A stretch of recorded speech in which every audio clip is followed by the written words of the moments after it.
एक बार की बात है, एक सुंदर जंगल में हनुमान नाम का एक शरारती बंदर रहते थे। हनुमान को दूसरे जानवरों के साथ शरारत करना बहुत पसंद था और वे हमेशा किसी न किसी तरह की शरारत करते रहते थे। एक दिन हनुमान नदी के पास खेल रहे थे, तभी उन्हें जंगल से आती हुई सुंदर संगीत की आवाज सुनाई दी। उन्होंने उस आवाज का पीछा किया और देखा कि नारद मुनि नामक एक ऋषि वीणा नामक एक वाद्य यंत्र बजा रहे हैं। संगीत इतना मनमोहक था कि हनुमान अपनी सारी शरारतें भूल गए। वे संगीत से इतने मंत्रमुग्ध हो गए कि उन्होंने नारद मुनि से वीणा बजाना सीखने के लिए कहा। नारद मुनि हनुमान के अनुरोध से प्रसन्न हुए और उन्हें सिखाने के लिए सहमत हो गए।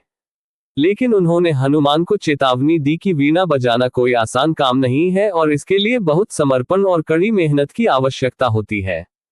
हनुमान वीणा सीखने के लिए दृढ़ थे और हर दिन अभ्यास करते थे। वे सुबह जल्दी उठते और देर रात तक अभ्यास करते। वे इतने केंद्रित थे कि वे अपनी सभी अन्य गतिविधियों को भूल गए और यहाँ तक कि खाना भी भूल गए। एक दिन कई महीनों के अभ्यास के बाद हनुमान को नारद मुनि के सामने वीणा बजाने का आत्मविश्वास मिला। उन्होंने पूरे मन और आत्मा से वीणा बजाई, लेकिन नारद मुनि प्रभावित नहीं हुए। नारद मुनि ने हनुमान से कहा कि उनके वादन में भक्ति की कमी है और उन्हें भगवान राम के प्रति प्रेम और भक्ति के साथ वीणा बजाने की आवश्यकता है। हनुमान को एहसास हुआ कि नारद मुनि सही थे और उन्होंने भगवान राम के प्रति भक्ति के साथ वीणा बजाने का फैसला किया। हनुमान ने प्रेम और भक्ति के साथ वीणा बजाना शुरू किया और जल्द ही उनका संगीत इतना मनमोहक हो गया कि जंगल के जानवर भी उसे सुनने के लिए इकट्ठा हो जाते थे। और उस दिन से हनुमान का संगीत पूरे देश में जाना जाने लगा। हनुमान को एहसास हुआ कि उन्होंने भगवान राम की सेवा करने का एक नया तरीका खोज लिया है और वे भक्ति का महत्व सिखाने के लिए नारद मुनि के आभारी थे। हनुमान ने पाया कि समर्पण और सही इरादों के साथ कुछ भी हासिल किया जा सकता है।